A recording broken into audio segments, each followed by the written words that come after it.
Всем привет, с вами Даня Хатрик, и сегодня я вам расскажу, как нужно играть роль авика и второго авика на карте Dust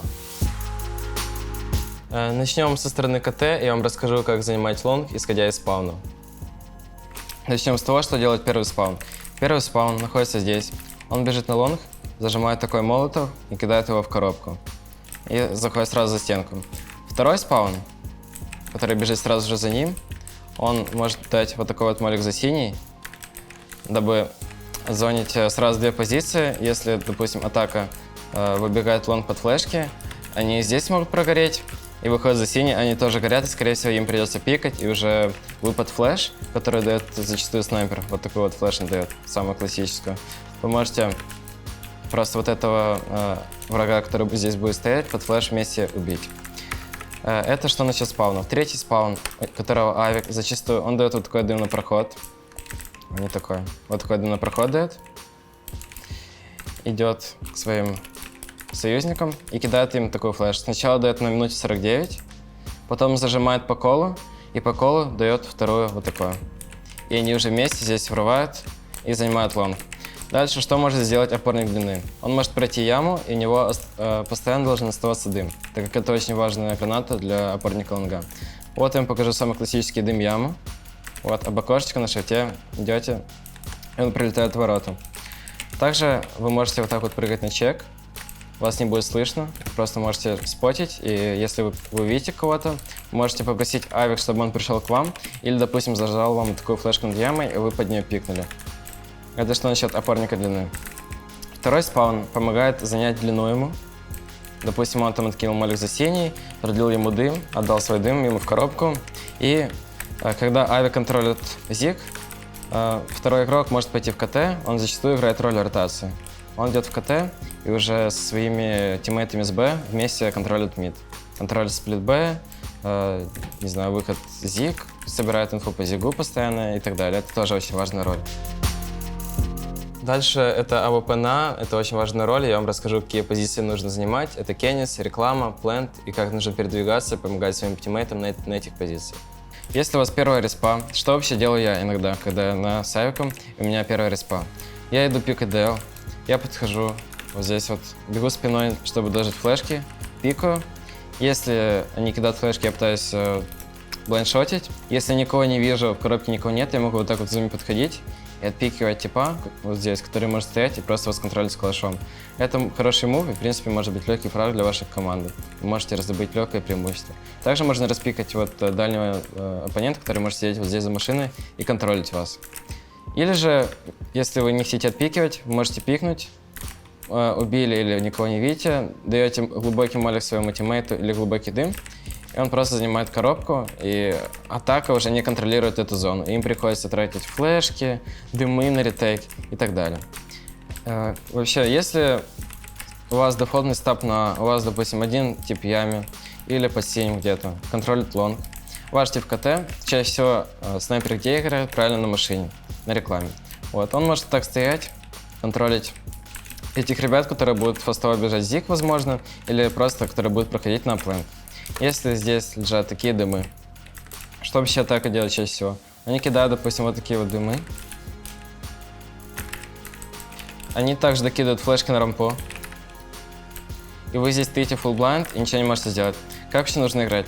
Нужно пытаться дожить этот флеш. Если вас отгоняют, нужно выцепить вот этого паренька, который будет проходить на гендер. Чаще всего, если атака проходит без флешек, то это легкие фраги должны быть для авика, который играет за КТ, так как атака постоянно должна проходить под флешки. Вот. Это самый дефолт вообще, где играет авик чаще всего он просто контролит зиг, и это его позиция, он контролит эту часть карты. Также, что еще можно сделать? Играть вот здесь вот с плента, с рампы, контролить тоже зиг.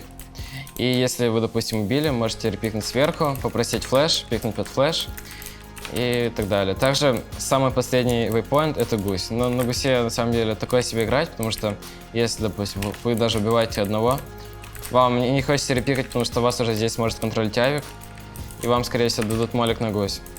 И в этой ситуации будет сложно, вам придется тушиться, тратить свои гранаты, поэтому гусь такая Не очень оправданная позиция, я считаю, для авика. Какой еще хороший мув можно сделать с авиком за КТ? Вы можете взять своего друга и пойти с ним, пикая зик вот так вот. Или даже это можно делать соло. Иногда, конечно, это ждут, но чаще всего можете заставить оппонента врасплох и просто полностью занять зик, тем самым не дать сделать раскидку атаки. Если вы подошли со своим другом, вы зачистили упор, в упоре никого нет, можете отойти вот сюда, об этот бортик, и по краю крыши, чуть левее по небу, дать эту флеш, и ваш тиммейт пикает зиг и защищает эту всю зону и собирает информацию по карте.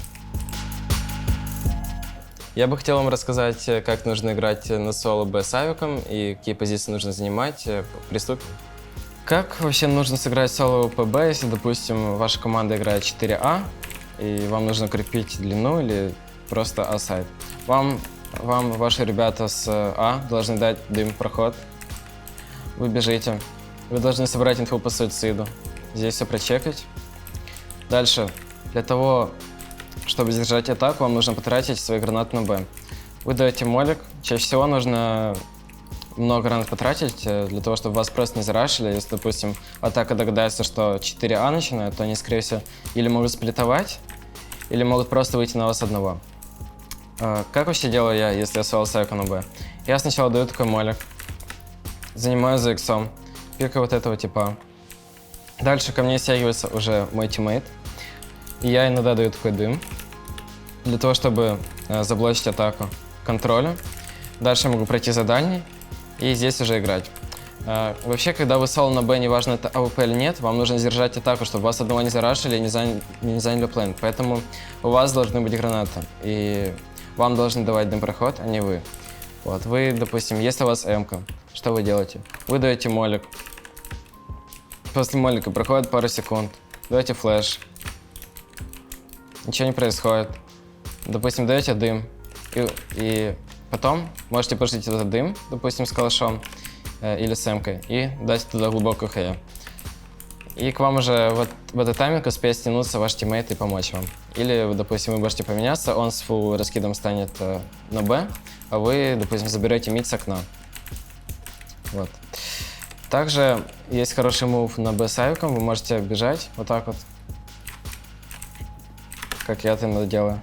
Бежать и вот так в зуме контролить тэшку. Это на самом деле неприятный момент для атаки, так как часто этого не ждут. Вот так вот просто можно идти, отпикивать. Но в соло это делать опасно, так как если вас подловят, то, скорее всего, займут точку Б. Вот. Но вообще хороший мув с авиком на Б — это вот так вот идти и в зуме контролить тэшку. Поэтому вот вам тип такой. Но чаще всего это делается с тиммейтом, поэтому лучше в этом моменте берите с собой друга. Ребят, всем спасибо за просмотр. С вами был Даня Хатрик. Надеюсь, вам понравилось видео и вы для себя записали что-то полезное. Ставьте лайки, подписывайтесь на канал, пишите комментарии. Мы вас любим. Всем peace.